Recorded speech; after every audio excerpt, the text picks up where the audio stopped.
ரூஹுக்கு மவுத்து கிடையாது. முன்னாடி பல தடவை சொல்லி இருக்கிறேன். உடலுக்கு தான் மவுத்து என்பது உடலுக்கு தான். என்ன இப்ப நான் இறந்து போறேன்னு வச்சுங்க, நான் இறந்து போறேன். இறந்து போன உடனே நிஜாமுதீன் இறந்து போயிட்டாரு, அஜித் இறந்து போயிட்டாரு அப்படின்னு நீங்க சொல்றீங்க. அஜித் தான் இங்கதான் கிடக்குறாரு, அப்புறம் என்ன இறந்து போயிட்டாரு? இறந்து போனது எது? இப்ப இந்த இடத்துல இன்னொரு சந்தேகம். முதல்ல சொன்னதுக்கு நேர் மாத்தமான கருத்து வருது. இறந்து போயிட்டாரு, அஜித் இறந்து போயிட்டாரு அப்படின்னு. அஜித் போயிட்டாரு, போயிட்டாருன்னு சொன்னா இங்கதான் கிடக்குறாரு, பாடி இங்க கிடக்குது. ஆனா நீங்க என்ன சொல்றீங்க? மத்தா போயிட்டாரு, இறந்து போயிட்டாரு, போயிட்டாரு அப்படிங்கிறீங்க. ஆனா போனது எது? ரூஹு தான் போயிருக்குது.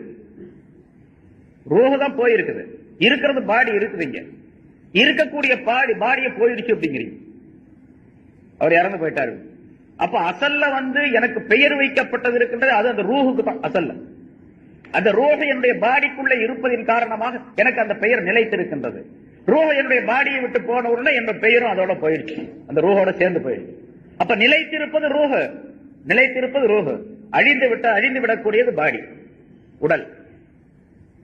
மௌத்தை சுவைக்கக்கூடிய தன்மை அந்த ரூஹுக்கு அல்லாஹ் கொடுத்து அந்த ரூஹை நிரந்தரமாக ஆக்கி பாடியை அல்லாஹ் அழிவுக்குரியதாக ஆக்கி வைத்து விடுகின்றான்.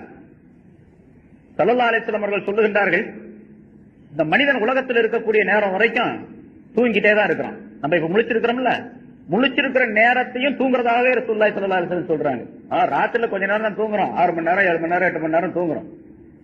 ஆனா மனிதர்கள் அனைவருமே இந்த மௌத்துடைய நிலையை உணராமல், மௌத்துக்கு பின்னால் என்ன நடக்குமோ அதை உணராமல், முன்னால் அந்த பைத்துல சொன்னதை போல, பாட்டுல சொன்னது போல, பலைத்த ஷாரி பாதல் பாபி மத்தார்.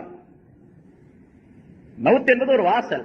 அந்த வாசலுக்கு பின்னால என்ன வீடு இருக்கின்றது, சொர்க்கம் என்ற வீடா நரகம் என்ற வீடா என்று எனக்கு தெரியவில்லையே என்று அவர் சொல்லியதை போல என்ன எங்க போய் சேர போறோம் அப்படிங்கிறது தெரியாமலேயே மனுஷன் தூங்கிட்டே இருக்காது உலகத்தில். ஸல்லல்லாஹு அலைஹி வஸல்லம் சொல்றாங்க, அன்னாசு நியாம், மனிதர்கள் அனைவரும் தூங்கிக் கொண்டு இருக்கின்றார்கள்.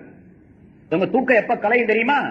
இதா மாத்து என் தபகு, அவங்க மௌத்தானா விழித்துக் கொள்வார்கள் அப்படிங்கிறாங்க. நம்ம இப்ப தூங்கிட்டே இருக்கிறோம், எப்ப முழிப்பு வரும்?